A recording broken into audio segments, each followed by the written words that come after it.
됐어? 지금 시작했어. 아이고 맛있는 거 아빠 주는 거야. 찬양이랑 처음에 기도하는 것도 좀 따라했어. 어머 고맙습니다. 아이고 이뻐 왜 얘들아.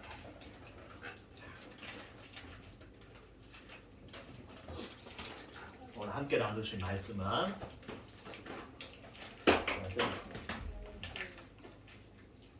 오늘 함께 나누시면서 이거보다 물 한 잔 넣어주세요. 물 마시고. 마시고 시작해야겠다. 우와 엄마가 사탕 줬어? 우와 진짜 좋게? 하늘이도 같이 줬네. 우와 엄마 왜 줬을까 사탕을? 예배 잘 드리려고 주셨어? 와 대단하네. 하늘이도 사탕 줬네? 우와 맛있어? 이건 뭘 안 뜯어? 딸기야. 안 딸기야. 딸기야? 이야 엄마가 사탕 주신 이유는 주아가 예배 시간에 하나님 말씀 잘 듣고 그렇게 하라고 주신 거예요. 그러면 사탕 먹으면 어떻게 해야 될까? 어찌해야 돼? 말씀 잘 들어야 되지? 양치. 따봉! 자 아빠랑 하이파이브 양치해야 돼? 짠! 맞아요. 하늘이도 하이파이브 자. 짠! 아이고 좋아요. 오늘 참 감사합니다. 예쁘게 앉아서. 예쁘게 앉아서 앉아. 예쁘게 앉아서 뺏을 거야. 앉아 있습니다. 말씀 시간 내내 앉아서 예배 드리는 거예요. 그렇죠. 자 오늘 다 같이 은혜 받으실 말씀은 뭐냐면 요한복음 7장 38에서 39절입니다. 요한복음 7장 38에서 39절입니다. 우리 다 같이 한 목소리로 읽도록 하겠습니다. 시작. 나를 믿는 자는 성경의 이름과 같이 그 배에서 생수의 강이 흘러나리라 하시니 이는 그를 믿는 자를 받을 성령을 가리켜 말씀하신 것이라. 예수께서 아직 영광을 받지 못하신 고로 성령이 아직 저에게 계시지 아니하시더라. 아멘. 어젯밤에 잠이 안 와가지고 제가 예레미야서를 다 읽고 자려고 누웠는데 또 잠이 안 와. 감에 보이지? 감에야? 아빠 감에야? 성경을 다 읽고 또 자려고 하는데 또 잠이 안 오는 거예요. 그래서 어떻게 했냐면 하나님 기도하면서 내일 말씀에 대해서 오늘 전할 말씀에 대해서 생각하면서 딱 하는데 이게 뭐냐면 나를 믿는 자는 성경의 이름과 같이 그 배에서 생수의 강이 흘러나리라 하시니 이렇게 말씀하셨거든요. 그러면 성령을 받으면 우리의 배 속에서 생수의 강이 흘러나야 되는데 이게 문자적으로 봤을 때 생수의 강이 흘러나야 되는데 제 안에는 그런 경험이 없는 거예요. 그래서 하나님 앞에 기도를 했습니다. 잠자리에 누워서 침대에서 이렇게 기도하다가 또 뱃속에 손을 탁 얹고 기도하는데 이게 실제 사건으로 일어나는 거예요. 성령께서 내 마음속에 촥 임재하면서 내 뱃속에서 시원한 뭔가 물줄기 같은 것이 내 뱃속으로 관통을 해가지고 이게 다리 쪽으로 쭉쭉 이렇게 빠져나가는 거예요. 생수의 강이 흘러난다는 말씀이. 그게 내 안에 실제적으로 가려지는 거예요. 이게 하나님의 말씀이 우리는 실제적으로 알아야 된다는 거예요. 아멘. 나를 믿는 자들이 받을 성령을 받으면 그 배에서 생수의 강이 흘러난다 했는데 아무리 성령을 그 말씀은 있더라도 이것이 내 안에 가져지지 않으면 하나님의 말씀을 그냥 문자적으로 보는 것밖에 안 돼요. 그러나 이 말씀이 내 안에서 생생하게 살아서 역사할 때 이 살아있는 말씀이 진짜 내 안에서 살아있는 것이고 성령께서 살아있는 것이 진짜 내 안에 살아계신 것이 되는 것입니다. 아멘. 그러면서 제가 또 무슨 생각했냐면 원고를 다 썼어요. 멘트 하나까지도 다 써가지고 쫙 해서 10페이지가 넘게 한 12페이지가 되더라고. 근데 이거는 성령께서 내게 하시는 말씀이 아니다. 성령께서 그날에 내가 이를 말을 너에게 친히 주리라 말씀하셨는데 그러면 그 말씀도 내게 경험되길 원하는 거예요. 그래서 아침에 제가 이걸 보면서 원고를 보면서 말씀 빼고를 다 지워버렸어요. 말씀 빼고 다 지워버렸어요. 그럼에도 불구하고 하나님께서 나를 통해 역사하시느냐, 성령께서 나를 통해 역사하시느냐, 정말 내게 친히 이런 말을 주시느냐. 그래서 믿음 가지고 두렵고 떨리더라고요. 내가 원고를 없으면 설교를 어떻게 해야 되나 이런 떨리더라고. 근데 내 마음의 감동이 진짜 네가 하나님의 말씀을 신뢰하느냐 이거지. 그래서 저는 신뢰합니다. 하나님께서 내게 이런 말을 하나님께서 주시고 성령께서 내게 주실 것을 믿습니다고 타이핑 있는 걸 다 적어버렸어요. 그러기 시작하는 거예요. 성령께서 강하게 역사하시기를 기대합니다. 아멘. 여기서 보면 믿는 자들이 받을 성령이라 말하고 있는데, 그러면 성령을 우리가 어떻게 받냐 하면 이게 38장 앞에 보면 37절이 나오는데 이렇게 나옵니다. 명절 끝날 곧 큰 날에 예수께서 서서 외쳐 가라사대 누구든지 목마르거든 내게로 와서 마시라. 아멘. 누구든지 목마르거든 내게로 와서 마시라. 네. 그럼 우리는 성령을 어떻게 받냐 했을 때 가장 먼저 되는 것이 그에 대한 목말라야 된다. 성령이 내게 오시기 위해서 성령께서는 우리에게 항상 부어주시기를 원하시고 하나님께서는 우리에게 성령을 주시기를 원하십니다. 아멘. 예수님께서도 성령을 보내주시기를 원하셔요. 아멘. 그런데 내 마음에서 이것을 성령에 대한 갈급함도 없고 성령을 받고 싶은 그런 간절함도 없어요. 그냥 하나님은 멋대로 하시고 알아서 하시고 나는 그냥 잘 모르겠어요. 성령님 잘 모르겠어요. 근데 받았으면 좋겠네요. 이러면 안 된다. 누구든지 목마르거든 내게로 하시래. 그러면 성령께 목마른 자들에게 성령을 부어주신다. 성령께 목마른 자들이 성령을 찾는다. 누구든지 목마르거든 내게로 와서 마시라. 목마른 자들은 그럼 성령을 찾게 돼 있다는 거죠. 네. 출애굽기 17장을 보시면 르비딤에서 이제 백성들이 물이 없음으로 원망하는 장면이 나오는데요. 네. 그럼 여러분들 물이 없으면 어떻게 해야 되냐면 원망을 할 것이 아니라 물을 달라면 됩니다. 아멘. 목이 마르면 물을 달라면 되는 거죠. 아멘. 하나님께서 능력이 없는 것이 아니라 목마른 자에게 물을 주실 수 있는 충분한 능력이 있으세요. 아멘. 사망에서 그 강을 만드실 수 있는 능력이 있으신 분. 아멘. 깊은 곳에서 샘물이 나게 하실 수 있는 능력이 있으신 분이에요. 그러면 아멘. 하나님께 믿고 하나님 저는 목이 말라요. 하나님 물 주세요. 아멘. 이러면 될 일이에요. 그러나 이스라엘 백성들은 하나님 앞에서 원망을 했고 그럼에도 불구하고 하나님께서는 모세를 통해서 물을 내시는데 그 장면을 보시면 백성들이 원망을 했을 때 모세가 여호와께 묻습니다. 여호와 하나님, 백성들이 저를 향해서 이렇게 원망을 하는데 어떻게 합니까? 그러니까 하나님께서 명하시기를 반석을 치라. 출애굽기 17장 6절을 보시면 반석을 치라. 그것에서 물이 나리니 이렇게 말합니다. 그럼 여기서 말하는 반석이 뭐냐면 고린도전서 10장 4절을 보시면 그리스도라 나오고 있어요. 제가 읽어드리겠습니다. 다 같은 신령한 음료를 마셨으니 이는 죄를 따르는 신령한 반석으로 마셨음에 그 반석은 곧 그리스도라. 아멘. 반석은 그리스도예요. 아멘. 그럼 물은 방금 말했던 것처럼 성령이랬어요. 그들이 아멘. 받을 성령이랬어요. 그럼 이 말이 뭐냐면 우리는 성령을 누구로부터 받냐면 예수님으로부터 받을 수 있다. 아멘. 반석으로부터 그리스도로부터 우리는 성령을 받을 수 있는 것을 예표하는 것입니다. 아멘.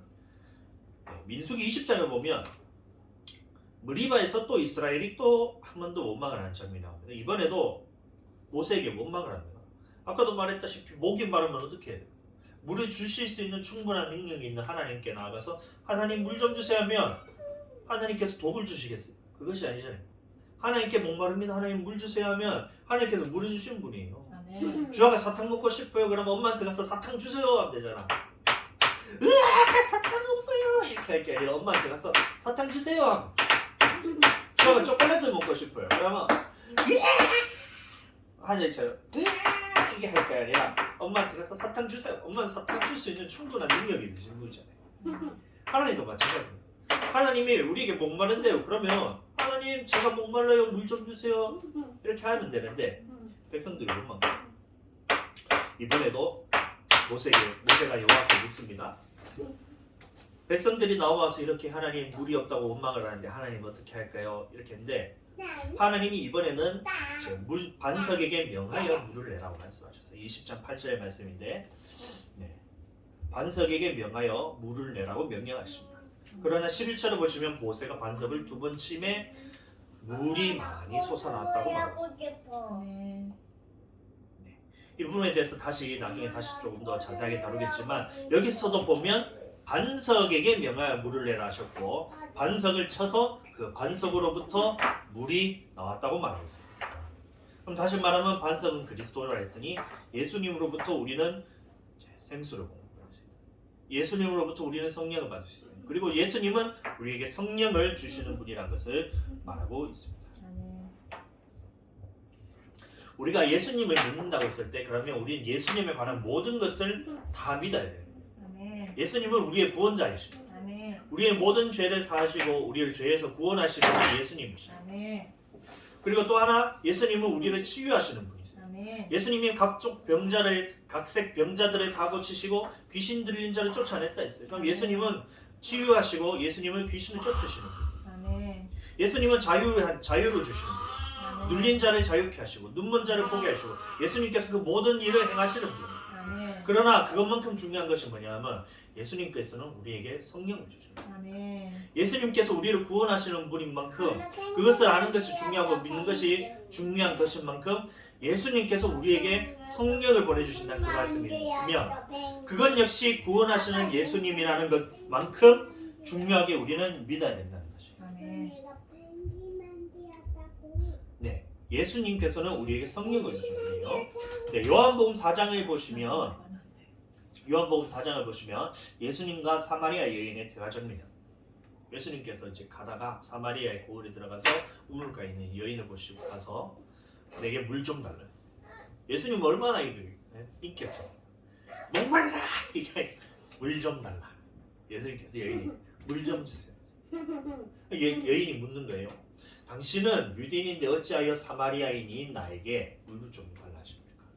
이는 사마리아인은 유대인은 사마리아인과 상종하지 않습니다. 사마리아는 어떤 나라냐면 북이스라엘의 수도였는데 아수르가 북이스라엘을 멸망시켰을 때 이 사람들이 작전했을 때 이 하나님의 백성들은 하나님께서 보호하시기 때문에 이것을 칠 수가 없다. 어떻게 해서 이 사람들의 그 정신을 꺾을 수 있다. 그래서 어떻게 했냐면 사마리아에 각 아수르에 있는 그 점령했던 그 이방인들을 사마리아로 이주를 시켜요. 그렇게 해서 사마리아에 있던 사람들과 이방인들이 결혼을 했어요. 이게 되니까 이방인들과 결혼하지 말라는 하나님의 말씀을 어기니까 남유다에 있던 사람들이 사마리아인을 보고 이 사람들은 하나님의 말씀을 어긴 사람, 이방인과 결혼하는 아주 이방인들과 같은 사람, 짐승 취급합니다. 그래서 사마리아인과 유대인이 상종하지 않는 거예요. 그래서 사마리아인이 묻기를 의아해하는 거예요. 예수님은 유대인인데 유대인인 당신이 어째 나에게 물 좀 달라니까 이렇게 얘기했을 때 예수님이 말씀하시기를 10절에서 예수께서 대답하여 가라사대 네가 만일 하나님의 선물과 또 네게 물 좀 달라는 이가 누군 줄 알았다면 내가 그에게 구하였을 것이요 그가 생수를 내게 주었으리라. 여기서 말씀하시기를 예수님께서는 생수를 주시는 분이라. 다시 말하면 예수님께서는 성령을 부어주시는 분이 예수님이라는 것을 나타내고 있습니다.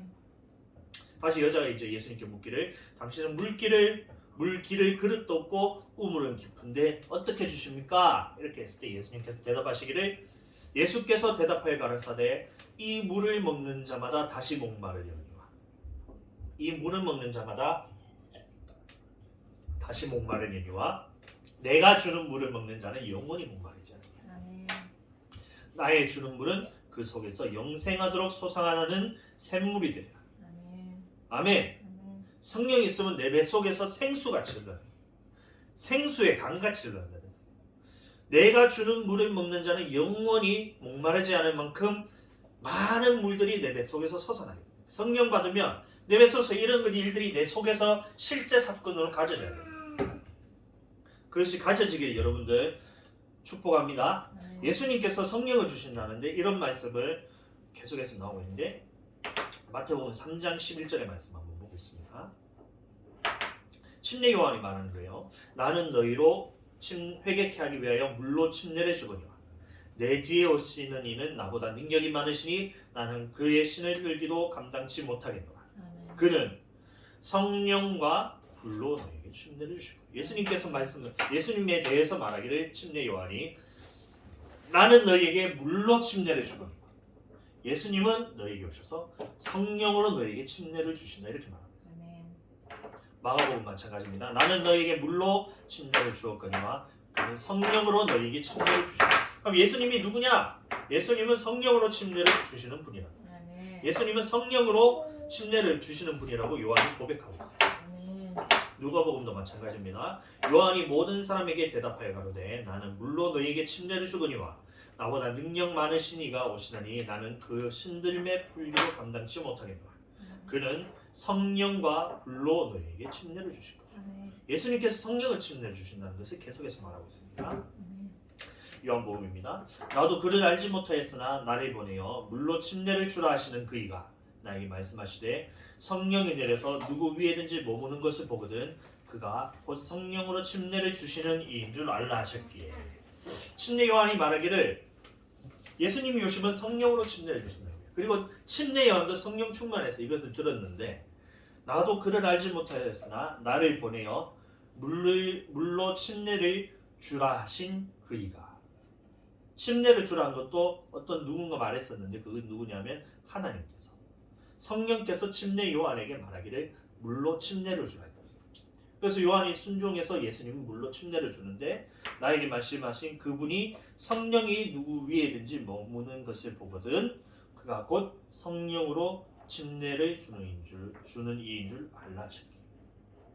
침례 요한에게 알게 하는 지식의 은사로서 침례 요한에게 임했던 겁니다. 성령 요한 안에 있던 성령께서 알게 하시기를 성령이 누구 위에 머무는 것을 보거든 그가 곧 성령으로 침례를 주는 이인 줄 알라.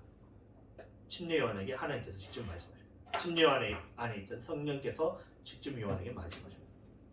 얼마나 생생하게 이것이 침례 요한이 성령님과 관계가 가까우면 그 말이 실제 내가 알아들을 수 있는 말로 탁 들린다. 우리도 마찬가지입니다. 성령과 깊이 교제하고 하나님의 마음을 알면 알수록 성령의 마음을 알면 알수록 우리의 모든 것들을 내 안에 있는 모든 것들을 더 많이 포기하고 성령님께 더 가까이 가고 더 간구할수록 더 갈급할수록 내 마음을 채울수록 성령께서 내 마음에 가득 채우시면 하나님께서 말씀하신 그것이 내 안에 점점 더 선명하게 들리고 뚜렷하게 들리기 시작합니다. 이런 일들이 우리 교회에 많이 일어나야 됩니다. 침례 요한에게 어쨌든 여기서 말하는 것은 뭐냐면 예수님께서 성령으로 침례를 주시는 거예요. 예수님께서 성령을 주시는 침례를 주는 분이라는 겁니다. 사도행전 1장 4절 5절을 보시면 이번엔 예수님께서 직접 말씀하십니다. 사도와 함께 모이사 저희에게 분부하여 가라사대 예루살렘을 떠나지 말고 내게 들은 바 아버지께서 약속하신 것을 기다려. 여기서 약속하신 것이 바로 성령입니다. 요한은 물로 침례를 베풀었으나 너희는 몇 날이 못되어 성령으로 침례를 받으리라 하십니다. 이게 예수님께서 직접 하신 거예요. 그럼 이 계속해서 봤던 말이 뭐냐면 예수님께서는 우리가 예수님을 믿는다 했을 때 예수님께서 우리를 구원하신 것, 죄에서 구원하신 것을 그것을 믿고 예수님 우리의 주와 그리스도를 믿는 것 그것도 엄청나게 중요한 거죠. 근데 그것만큼 중요한 것이 뭐냐면 예수님께서는 우리에게 성령을 주십니다. 예수님이 누구세요? 예수님께서는 우리에게 성령을 주십니다. 그러면 우리는 성령을 어떻게 받을 수 있을까요? 그러니까 제일 처음에 이제 말씀드렸다시피 성령은 구하는 자에게 주십니다. 우리가 아무런 노력을 하지 않고 내 삶에 있어서 그냥 내 육신의 이끌림대로 살아가면서 전혀 성령에 대해서 사모하지도 않고 찾지도 않고 구하지도 않아요. 그럼 언젠가 하나님이 주시겠지 이러면 하나님은 절대 주시지 않는다. 마치 다니엘이 이제 바벨론 포로 시기에 그 기간이 예레미야 선지서를 통해서 70년이라는 것을 알았어요. 그러면 다니엘은 알았잖아요. 이 70년이라는 그 시간이 끝나면 하나님께서 이스라엘을 다시 회복시킬 것이라는 것을 알았어요. 그러나 다니엘은 가만히 있지 않았어요. 가만히 있는 것이 아니라 하나님 앞에서 기도했다는 거예요. 하나님 우리에게 이스라엘을 다시 회복시켜 주시옵소서 계속 부르짖었다는 거예요. 마찬가지로 성령께서 우리에게 부어주신다는 약속이 있고 예수님은 우리에게 성령을 부어주시기를 원하시는 거예요. 그러나 우리가 그것을 믿는다고 해서 끝나는 것이 아니라 우리가 가만히 있는다면 성령은 우리에게 오시지 않아요. 우리가 갈급하게 하는 예수님께 나아가서 성령을 부어달라고 부르짖고 성령님을 사모하고 성령께 더 매달리기를 원하고 내 모든 것을 다 포기하고 성령께 매달리면 그런 자에게 하나님께서는 성령을 주신다. 구한다는 것이 그런 거예요. 주면 주고 말면 말지 에이 하나님 주세요 이게 아니고 전심으로 매달려 그것을 얻기에 갈급해야 돼요. 목마른 사슴이 시냇물을 찾기에 내 영혼이 주를 찾기에 갈급하나이다. 목마른 자는 찾게 돼 있다. 거기서 사슴이 목마르다는 말이 그냥 아이고 목말라 이게 아니고 그 사슴이 목마르다는 의미는 뭐냐면 이제 번식기예요. 그러면 수컷 사슴은 어떻게 되냐면 몸에서 불이 타기 시작해요. 이게 불이 타기 시작하는데 물을 마시지 않으면 어떻게 되냐면 사슴이 갈증 때문에 죽게 돼요. 그 상황에서 목마른 사슴이 시냇물을 찾아서 그 물을 먹었을 때는 이게 물을 찾는다는 의미는 뭐냐면 물을 조금 목말라서 마시고 말고의 차이가 아니라 그 목마른 사슴이 물을 찾는다는 의미는 내 목숨을 다해서 이것을 찾아야 돼요. 우리도 마찬가지 성령께서 우리를 갈급하게 찾아야 된다는 이 말은 뭐냐면 우리가 성령님께 목숨을 다해서 내 모든 것을 포기하더라도 이 모든 것을 내 있는 육신의 것들을 다 포기하고 삶, 내게 있는 물질, 내게 있는 건강, 내게 있는 모든 지혜, 지식, 내게 있는 모든 힘이 되는 것들 나의 능, 나의 힘 모든 것을 다 포기하더라도 오직 성령님만 가까이 이렇게 찾는 것이 성령님 찾는다는 거예요. 그래서 그렇게 구하는 자에게 성령을 주신다는데 요한복음 4장 15절입니다. 여자가 가로되 주여 이런 물을 내게 주사 목마르지도 않고 또 여기 물길로 오지 또 않게 하옵소서. 예수님이 말씀하십니다.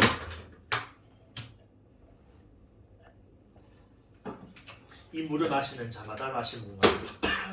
여기와 내가 주는 물을 마시는 자는 영원히 목마르지 않는다. 그래서 여자가 가로되 주여 이런 물을 내게 주사. 여기서도 여인이 구했어요. 구하는 자에게 성령을 주신다. 누가복음 11장 13절입니다. 너희가 악할지라도 좋은 것을 자식에게 줄 알거든 하물며 너희 천부께서 구하는 자에게 성령을 주시지 않게 너희 하늘아버지께서 구하는 자에게 성령을 주시지 않게 성령은 구하는 자에게 주신다. 요한복음 16장 24절입니다. 지금까지는 너희가 내 이름으로 아무것도 구하지 아니하였으나 구하라 그리하면 받으리니 너희 기쁨이 충만하리라. 지금까지 너희가 내 이름으로 아무것도 구하지 아니하였으나 구하라 그리하면 받으리니 구하는 자에게 성령을 주신다는 거예요. 그리고 구하는 자는 받을 수 있다는 겁니다. 그리고 받았을 때 성령 받았을 때 우리 안에 기쁨이 넘쳐난다는 거예요. 우리 안에 뱃속에서 생수가 샘솟듯이 솟아나는 것처럼 우리 안에서 기쁨이 충만하게 된다. 이것이 성령을 받은 자들이 나타나는 표적 중에 하나예요. 우리 안에 기쁨이 솟아나요. 예수님도 성령으로 기뻐했다. 그럼 우리도 성령으로 기뻐해야 돼. 우리가 살면서 기쁨이 있는 상황이 굉장히 많잖아요. 아이들이 이렇게 방금 웃으세요. 하늘이가 요새 너무 잘했어요. 방긋방긋 웃어요. 막 춤도 추고 말 때 그러면 아이가 우리에게 부모님에게 기쁨이 돼요. 주아도 엄마 아빠 말 잘 듣고 막 순종 잘할 때면 부모님에게 기쁨이 생기잖아요. 그 외에도 우리가 돈을 좀 지나가다 누군가 돈을 줬어. 그러면 우리가 물질로 생겨서 기쁨이 생겨요. 그것도 기쁨이 있을 수 있어요. 그러나 그건 일시적인 기쁨. 성령께서 우리 왔을 때 부어지는 그 기쁨은 뭐냐면 영원토록 솟아나는 샘물이 되는 것처럼 우리 안에서 영원한 기쁨이에요. 예수님은 이것을 알았어요. 이 세상에 있는 것은 모든 것이 가치가 없던 거예요. 사도 바울도 이것을 알았어요. 그러니까 내게 있던 모든 것들이 배선물로 여겨져요. 하나님께서 부어주시는 그 기쁨이 세상에 있는 모든 것을 다 주더라도 예수님께 나와서 천하 만국을 보이며 내게 절하면 이것을 모든 것을 준다 하더라도 그것보다 더 중요한 성령 안에서 부어지는 사랑, 성령 안에서 부어주시는 기쁨. 이것은 예수님께서 포기할 수 없어요. 우리도 마찬가지예요. 성령이 임하면 그 기쁨은 정말 말할 수 없이 솟아나는 기쁨입니다. 영원토록 솟아나는 기쁨입니다. 하나님 앞에서 기도할 때 부어주는 그 사랑과 기쁨이 더욱더 사모되기를 축복합니다. 그러면 우리는 성령이 우리에게 얼마나 필요하냐? 성령은 우리에게 얼마나 필요하냐 하면 요한복음 16장 7절의 말씀 한번 보겠습니다. 그러나 내가 너희에게 실상을 말하노니 내가 떠나가는 것이 너희에게 유익이라. 내가 떠나가지 아니하면 보혜사가 너희에게 오지 아니할 것이요 가면 내가 그를 너희에게로 보내리니. 여기서 말하는 것은 뭐냐면 예수님께서 하나님께로 떠나가서 하나님께 성령을 받아서 너희에게 보내주시는 거예요. 그러면 성령이 우리에게 얼마나 필요하냐면 예수님께서 떠나가는 것이 유익이 될 만큼 필요합니다. 이 시대 예수님을 따르는 제자들에게 예수님은 전부였어요. 그러나 전부이신 예수님이 떠나갈 만큼 유익한 것이 바로 성령입니다. 예수님이 떠나갔다는 것이 우리에게 유익할 만큼 성령이 우리에게 필요하다. 그 대표적인 예로 나오는 게 뭐냐면 요한복음 16장 12절 13절인데요. 내가 아직도 너희에게 이를 것이 많으나 지금은 너희가 감당치 못하리라. 그러나 진리의 성령이 오시면 그가 너희를 모든 진리 가운데로 인도하시니 그가 자의로 말하지 않고 오직 있는 것을 말하시며 장래일은 너희에게 알리시리라. 내가 아직도 너희에게 이를 것이 많으나 지금은 너희가 감당치 못하리라. 감당치 못하는 거예요. 성령께서 오시면 감당할 수 있는데 너희가 지금 말하면 너희가 감당치 못하는 거예요. 우리가 하나님의 말씀을 들을 때도 우리가 하나님의 말씀을 깨닫지 못하는 이유가 뭐냐면 성령 안에서 우리가 감당치 못하기 때문에 하나님께서 주시잖아요. 그러나 성령이 충만하면 충만할수록 우리가 말씀이 많이 열린다는 말은 뭐냐면 그만큼 감당할 것이 많아집니다. 감당할 능력 있는 사람에게 하나님께서 말씀을 주시지 감당할 능력도 안 되는데 말씀을 줬다가 이것이 듣고 난 다음에 시험 들면 하나님께서 말씀을 주십니다. 내가 아직도 너희에게 이를 것이 많으나 지금은 너희가 감당치 못하리라. 그러나 진리의 성령이 오시면 그가 너희를 모든 진리 가운데로 인도하시겠습니다. 대표적인 말씀이 뭐냐면 16장 1절 2절을 보시면 이런 말씀이 나옵니다. 내가 이것은 너희에게 이름을 너희로 실족하지 않게 하려 함이니 사람들이 너희를 추례할 뿐 아니라 때가 이르면 무릇 너희를 죽이는 자가 생각하기를 이것이 하나님을 섬기는 예라 하랴. 이 말이 뭐냐면 성령 받으면 핍박받는다. 성령을 받게 되면 우리가 죽을 수도 있다. 성령을 받게 되면 핍박을 받는데 누구로부터 핍박받냐면 믿는 자들로부터 핍박을 받는다. 이것이 성령을 받기 전에는 이것이 감당되지 않아요. 왜냐하면 예수님을 잘 믿으려 하면 할수록 주변 사람들한테 핍박받다가 죽는데 누가 예수님을 따르겠어요? 응? 예수님을 따르지 않으면 우리는 그냥 세상에서 먹고 살아도 되죠. 잘 먹고 잘 살면 되죠. 근데 예수님을 믿으면 우리는 헌금도 해야 돼요. 또 삶에 있어서 많은 부분들을 포기해야 돼요. 주일날 다른 사람들이 산으로 놀러 다니는데 우리는 교회 와서 예배 드려야 돼요. 이것도 핍박받는 거예요. 세상적으로. 시간과 노력과 돈과 물질 그 다음에 힘들을 다 쏟아서 하나님께 투자해야 된다. 이것도 죽는 거잖아요. 결국에. 세상적으로 볼 때는 이것은 핍박받는 건데 그러나 성령 받게 되면 어떻게 되냐면 이것이 우리에게 절대적으로 유익하다는 것을 깨닫게 됩니다. 이전에서 내 육신에 살 때는 이것이 내게 무익한 것으로 보였지만 내가 성령을 받고 났더니만 내가 성령 안에서 하나님께서 부어주신 그 사랑을 받더니만 이것이 가장 귀한 거예요. 우리가 주일날 매일 예배 드릴 때는 우리가 이 예배가 얼마나 귀한지 몰랐어요. 예배 장소가 있다는 것이 얼마나 귀한지 몰랐어요. 기도할 처소가 있다는 것이 얼마나 귀한지 몰랐어요. 그러나 딱 나와서 보니까 정말 귀한 거죠. 예배 처소를 우리가 하나님께서 주시는 것이 정말 사모해야 되는 것이고 우리가 하나님께 기도하고 부르짖는 장소를 주시는 것이 하나님께서 우리가 얼마나 사모케 하시는지 지금 우리는 겪고 있어요. 스가랴 4장 6절에 보시면 무슨 말씀이 나오냐면 성전 건축에 대한 말씀이 나오는데 그가 내게 일러 가로되 여호와께서 스룹바벨에게 하시는 말씀이 이러하니라. 만군의 여호와께서 말씀하시되 이는 힘으로 되지 아니하며 능으로 되지 아니하고 오직 나의 신으로 됩니다. 성전 건축도 결국에는 성령께서 하시는 거예요. 제가 기도를 했어요. 어제 밤에 또 잠이 안 와서 기도했는데 무슨 기도를 했냐면 하나님 내게 성전 주세요. 하나님 성전 주세요. 이렇게 하니까 하나님께서 저에게 묻는 거예요. 그 성전 지어서 뭐하게?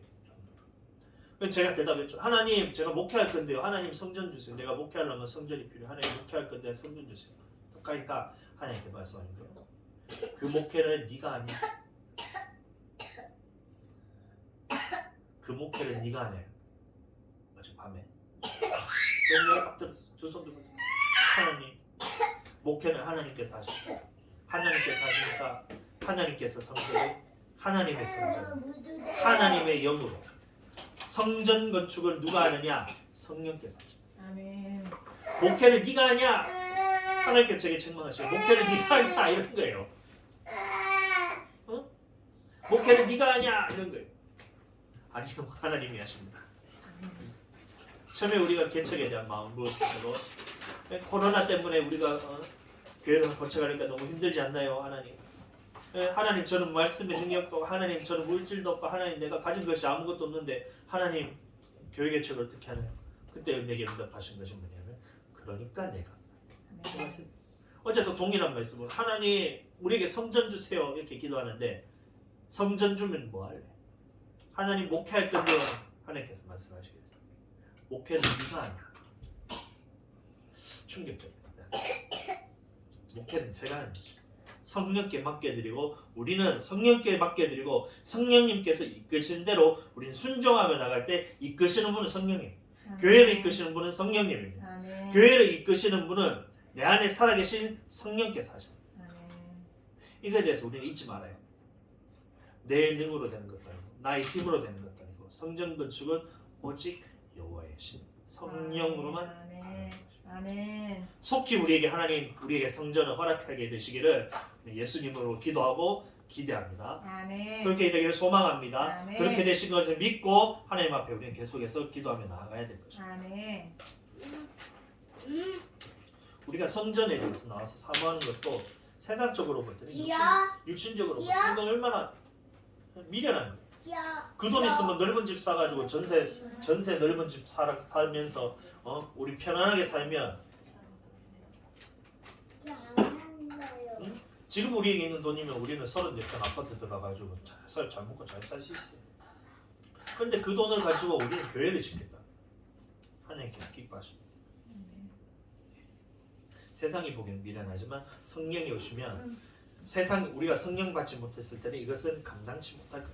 미련해 보이고 지혜 없어 보이고 하나님 앞에서 우리가 손해 보는 것 같고 그렇지만 성령께서 오시면 이것은 하나님의 기쁨이고 하나님의 능력이고 하나님께서 역사하시는 것을 우리는 최고 가까이서 볼 수 있는 그 기회를 우리에게 주십니다. 하나님의 능력. 요한복음 16장 1절 2절을 보시면 이런 말씀이 나옵니다. 내가 너희에게 이것은 너희에게 이름은 너희로 실족하지 않게 하려니니 사람들이 너희를 추리할 뿐 아니라 때가 이르면 물은 너희를 죽이는 자가 생각하기를 이것이 하나님을 섬기는 예라 하리라. 이런 예는 무슨 말이에요? 사울이 다윗을 죽이려 할 때도 어떻게 했냐면 사울에게서 성령이 떠나고 하나님의 영이 떠나고 하나님이 부리는 악신이 사울에게 임했어요. 악한 신이 사울에게 임했을 때 다윗은 어떠했냐면 사무엘상을 제가 한번 찾아보면 다윗은 성령이 충만했어요. 그래서 사울이 귀신 들려서 막 이렇게 있었을 때 하나님의 부리시는 악신이 사울에게 이를 때에 다윗이 수금을 취하여 손으로 탄즉 사울이 상쾌하게 났고 악신은 그에게서 떠나. 다윗은 성령 충만. 사울은 악한 신에게 충만했고 다윗은 성령 충만했어요. 사울은 육신으로 살았고 다윗은 성령으로 살았어요. 성령 충만한 자를 사울 육신의 사람이 성령의 사람을 잡으려고 평생을 죽이려고 쫓아요. 예수님도 마찬가지입니다. 이 당시 이스라엘에서는 메시아 신앙이 있어요. 메시아가 뭐냐면 하나님께서 구원자를 보내주셔서 지금 있는 이스라엘을 구원하시기를 원합니다. 지금 우리가 로마에게 압제받고 있고 우리가 포로 생활처럼 우리가 로마의 지배를 받아서 나라도 잃고 이런 상황이 있지만 하나님께서 보내주신 메시아가 오시면 이 모든 것들을 하나님께서 메시아 왕이 되시고 하나님께서 우리를 이끄시는 지도자가 되셔서 그 나라로부터 구해주실 거라는 그 믿음을 갖고 있어요. 메시아 신앙. 근데 구약의 예수님이 있던 시대에 있던 그 메시아 신앙을 가진 유대인들이 예수님께서 오셔서 자기가 메시아라. 너희가 성경으로부터 영생을 얻기를 위하여 성경을 연구하거니와 이 성경이 내게 대해서 증언합니다. 내가 너희가 그토록 말하던 메시아다. 내가 바로 하나님의 아들이다. 이렇게 선포했을 때 그 메시아를 기다리던 믿는다는 이름을 하는 사람들이 예수님을 십자가에 죽이는 사건이 일어납니다.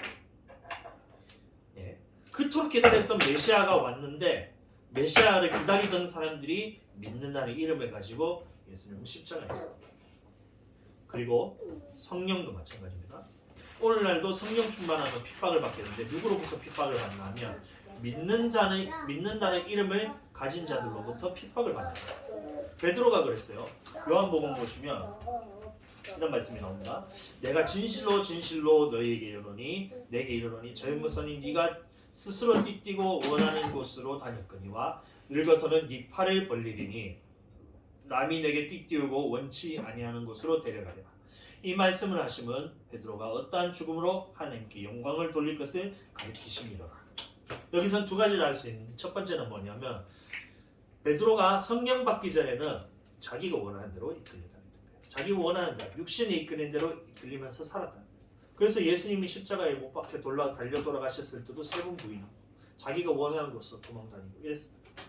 그러나 성령이 베드로에게 임하시고 성령 받은 베드로는 어떻게 되냐면 이제 성령께 이끌려서 살아간다. 첫 번째 말씀은 그거. 두 번째는 뭐냐면 어떠한 죽음으로 하나님께 영광을 돌릴 것인데, 젊어서는 베드로는 원하는 곳으로 다녔는데 죽을 때가 다 돼서 어떻게 되냐면 믿는 자들이 성령 받은 베드로를 죽이게 될 것입니다. 믿는 자들에 의해서 베드로가 핍박을 받고 죽임을 당합니다. 그럼에도 불구하고 베드로는 끝까지 성령 충만하여 예수님을 부인하지 않았다. 그날에 요한복음 아까 전에 16장에 다시 보시면 물은 너희를 죽이는 자를 생각하기를 이것이 하나님을 섬기는 예라 하리라 이렇게 했어요. 그럼 베드로를 죽이는 사람들이 유대인들이었는데 그럼 그 사람들도 베드로를 죽이는 것이 하나님을 섬기는 예라 하고 베드로를 십자가에 거꾸로 매달아서 이렇게 죽였다.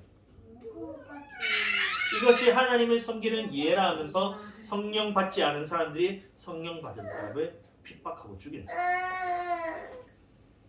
사도행전 6장 7장을 보시면 스데반이 모함을 받는 장면도 나오는데요. 사람들이 나와서 모함하기를 어떻게 모함을 하냐 하면 이 사람이 스데반이 성전을 헐고 규례를 고친다는 것을 우리가 들었거니와 이러면서 모함을 성전을 헐고 규례를 고친다. 그때 스데반을 변론하는 장면이 정말 저는 성경에서 가장 저는 이제 와닿는 감동적이고 와 부럽다는 생각이 들었던 게 뭐냐면 성경에 대해서 능통했던 분이 그 사람이 바로 스데반입니다. 성전과 규례에 대해서 성경 전체를 가지고 설명하기를 아브라함 때부터 성전에 대해서 이제 예비하시다. 하나님이 거하실 곳을 아브라함을 통해서 약속하셨고 그것이 모세 때는 그것이 성막으로 통해서 하나님께서 그곳에서 만나셨고 또 솔로몬 때에 와서는 하나님이 우리는 이제 호화 궁궐에 사는데 다윗의 고백을 우리는 호화 궁궐에 사는데 하나님은 편벽된 집에서 사는다. 이것이 마음이 아파서 다윗이 성전 건축할 마음이 있더니 다윗은 피를 너무 많이 흘려. 그래서 네 아들 솔로몬을 통해서 성전을 건축하리라 해서 솔로몬 시대에는 이제 성전에서 하나님께서 그곳에서 만난다. 그러다가 바벨론 시기에 이제 예루살렘 성전 1차 성전이 이제 멸망을 받고 수룹바벨에 의해서 다시 성전이 재건될 때 방금 보았던 스가랴 말씀처럼 이것은 힘으로 되지 아니하고 눈으로 되지 아니하고 여호와의 성령으로 이제 성전이 지어졌는데 이것이 지금까지 오고 있다는 거예요. 예수님 시대까지 오고 있다는 거예요. 이것이 바로 성전인데 근데 중요한 것은 스데반이 말하기를 모세 시대에도 모세가 전한 율법을 하나님의 말씀을 너희가 지키지 않았다. 하나님의 말씀을 지키지 않고 너희는 제사만 드렸다. 그래서 사막에 있어 광야 생활 40년 동안 너희가 하나님을 섬긴 일이 있었느냐? 항상 성령을 거스렸다. 이렇게. 솔로몬 시대 때도 마찬가지입니다. 스룹바벨 성전 시대도 마찬가지. 하나님이 원하신 것은 선지자를 통해서 하나님의 말씀을 듣기로 원하셨어요. 그래서 선지자들 계속해서 보냈었는데 그 선지자들을 다 죽였다는 거예요. 그러면서 성전에서는 제사만 드렸다. 하나님의 말씀을 듣지 않고 제사만 드렸는데 그것을 하나님께서 받으시겠느냐? 이거죠. 그리고 지금도 예수님이 돌아가시고 난 다음에 그 스데반이 말하는 장면도 대제사장들은 자기들이 하나님을 섬긴다고 생각하고 있었어요. 근데 스데반이 변론하기를 그때와 같이 모세 때와 같이 솔로몬 시대로부터 지금까지 오는 그 선지자의 시대와 같이 너희도 이 성전에서 하나님의 말씀을 듣지 않고 너희가 항상 성령을 거스른다. 말씀을 듣지 않고 제사만 드리니 이것을 하나님께서 받으시겠느냐? 이렇게 얘기합니다. 사도행전 7장 51절입니다. 목이 곱고 마음과 귀에 할례를 받지 못한 사람들아, 너희가 항상 성령을 거스려 너희 조상과 같이 너희도 하는도다. 너희 조상과 같이 너희가 제사만 지내지 하나님을 섬기지 않는다는 거예요. 55절입니다. 스데반이 성령이 충만하여 하늘을 우러러 주목하여 하나님의 영광과 예수께서 하나님 우편에 서신 것을 보고. 스데반은 성령 충만했습니다. 성령 충만했는데 그때 있던 베드레 서장을 비롯한 모든 유대인들은 하나님의 말씀을 듣지 않았다.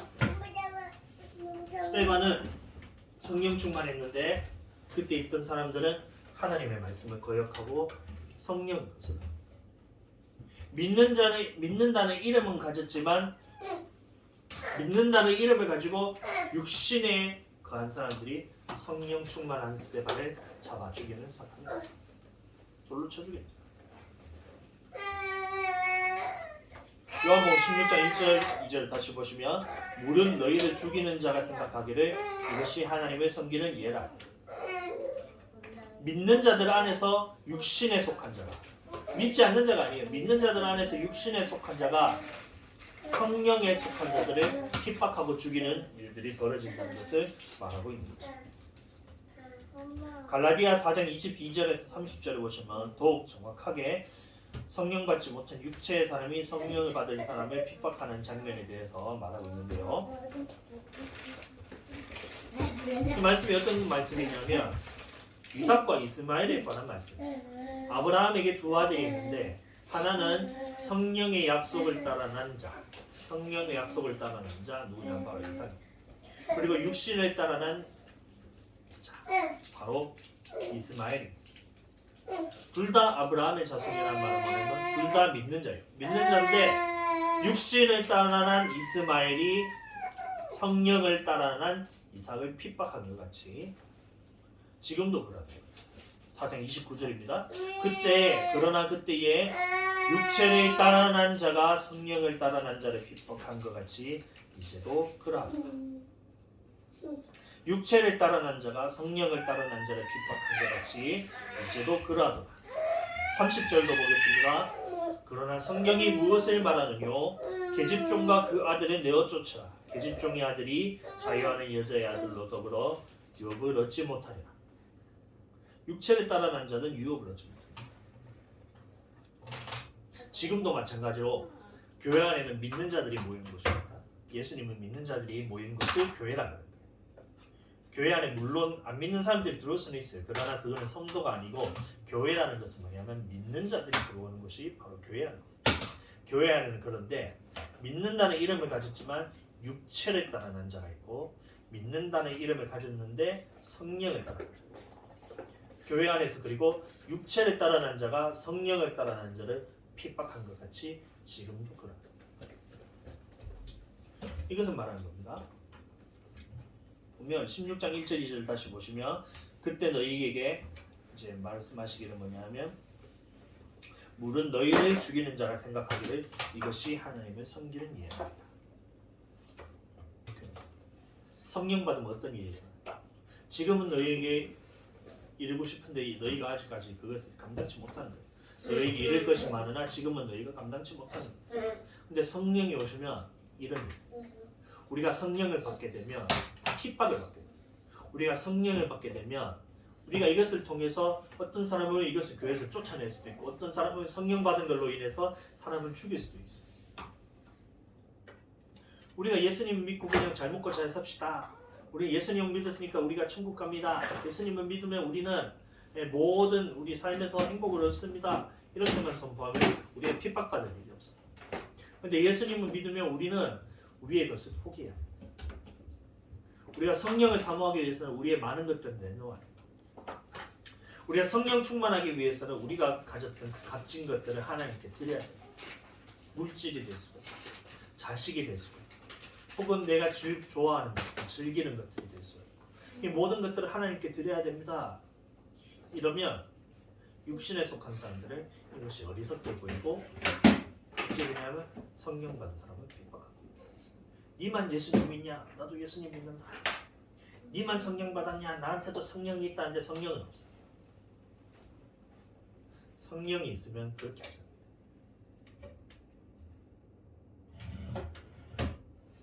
갈라디아서를 보시면 말씀 한번 찾아보겠습니다.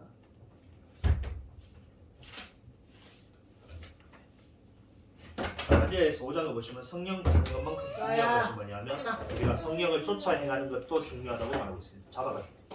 뒤로 잡아가. 주야 뒤로 가. 잡아가세요. 내가 이르노니 너희는 성령을 쫓아 행하라. 그리하면 육체의 소욕을 이루지 아니하라. 하지마. 그만. 내가 이르노니 너희는 성령을 쫓아 행하라. 성령을 받는 것만큼 우리가 중요한 것이 뭐냐면 성령을 쫓아 행하라. 그리고 또 말씀하시기를 우리가 만약 성령으로 살면 또한 성령으로 행하지. 우리가 성령으로 살면 성령으로 행해야 된다.